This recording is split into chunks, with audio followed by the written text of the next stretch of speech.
Se io credesse che mia risposta fosse a persona che mai tornasse al mondo, questa fiamma staria senza più scosse, ma perciò che giammai di questo fiondo non torna vivo alcun, se odo il vero, senza tema di infamia ti rispondo. Let us go then, you and I, when the evening is spread out against the sky like a patient etherized upon the table. Let us go through certain half-deserted streets, the muttering retreats of restless nights in one-night cheap hotels and sawdust restaurants with oyster shells. Streets that follow like a tedious argument of insidious intent to lead you to an overwhelming question. Oh, do not ask what is it. Let us go and make our visit. In the room, the women come and go, talking of Michelangelo. The yellow fog that rubs its back upon the window panes, the yellow smoke that rubs its muzzle on the window panes, licked its tongue into the corners of the evening, lingered upon the pools that stand in drains, let fall upon its back the soot that falls from chimneys, slipped by the terrace, made a sudden leap, and seeing that it was a soft October night, crawled once about the house and fell asleep. And indeed, there will be time for the yellow smoke that slides along the street, rubbing its back upon the window panes. There will be time to prepare a face, to meet the faces that you meet. There will be a time to murder and create, and time for all the works and days of hands that lift and drop a question on your plate. Time for you, and time for me, and time yet for 100 indecisions, and for 100 visions and revisions, before the taking of a toasted tea. In the room, the women come and go, talking of Michelangelo. And indeed, there will be time to wonder, do I dare, and do I dare? Time to turn back and descend the stair with a bald spot in the middle of my hair. They will say, how his hair is growing thin. My morning coat, my collar mounting firmly to the chin, my necktie rich and modest but asserted by a simple pin. They will say, but how his arms and legs are thin. Do I dare disturb the universe? In a minute there is time for decisions and revisions which a minute will reverse. For I have known them all already, known them all, have known the evenings, mornings, afternoons. I've measured out my life with coffee spoons. I know the voices dying with a dying fall beneath the music from a farther room. So how should I presume?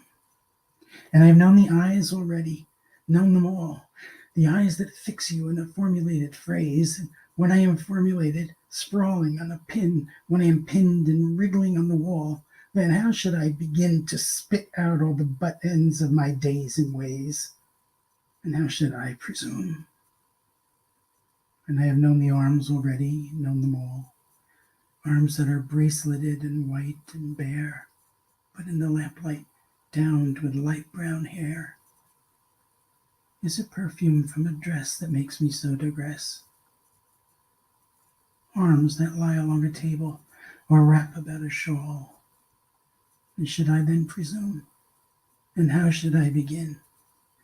Shall I say, I have gone at dusk through narrow streets and watched the smoke that rises from the pipes of lonely men in shirt sleeve leaning out of windows? I should have been a pair of ragged claws scuttling across the floors of silent seas. In the afternoon, the evening sleeps so peacefully, smoothed by long fingers, asleep, attired, or it malingers, stretched on the floor here beside you and me. Should I, after tea and cake and ices, have the strength to force the moment to its crisis? But though I have wept and fasted, wept and prayed, though I have seen my head grown slightly bald, brought in upon a platter, I am no prophet, and here's no great matter. I have seen the moment of my greatness flicker, and I have seen the eternal footman hold my coat and snicker. And in short, I was afraid. And would it have been worth it after all? After the cups, the marmalade, the tea, among the porcelain, among some talk of you and me, would it have been worthwhile to have bitten off the matter with a smile, to have squeezed the universe into a ball, to roll it towards some overwhelming question, to say, I am Lazarus come from the dead, come back to tell you all, I should tell you all. If one, settling a pillow by her head, should say, that is not what I meant at all. That is not it at all. And would it have been worth it after all? Would it have been worthwhile after the sunsets in the dooryards and the sprinkled streets, after the novels, after the teacups, after the skirts that trail along the floor? And this and so much more, it is impossible to say just what I mean. But as if a magic lantern through the nerves and pattern on a screen, would it have been worthwhile if one, settling a pillow or throwing off a shawl and turning toward the window, should say, that is not it at all. That is not what I meant at all. No, I am not Prince Hamlet, nor was meant to be. I am an attendant lord, one that will do to swell a progress, start a scene or two, advise the prince, no doubt an easy tool, deferential, glad to be of use, politic, cautious and meticulous, full of high sentence, but a bit obtuse. At times, indeed, almost ridiculous. Almost at times, the fool.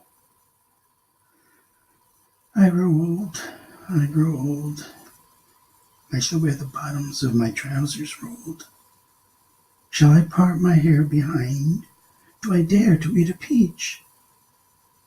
I shall wear white flannel trousers and walk upon the beach. I have heard the mermaids singing, each to each. I do not think that they will sing to me. I have seen them riding seaward on the waves, combing the white hair of the waves, blown back when the wind blows the water white and black. We have lingered in the chambers of the sea by sea-girls wreathed with seaweed red and brown, till human voices wake us, and we drown.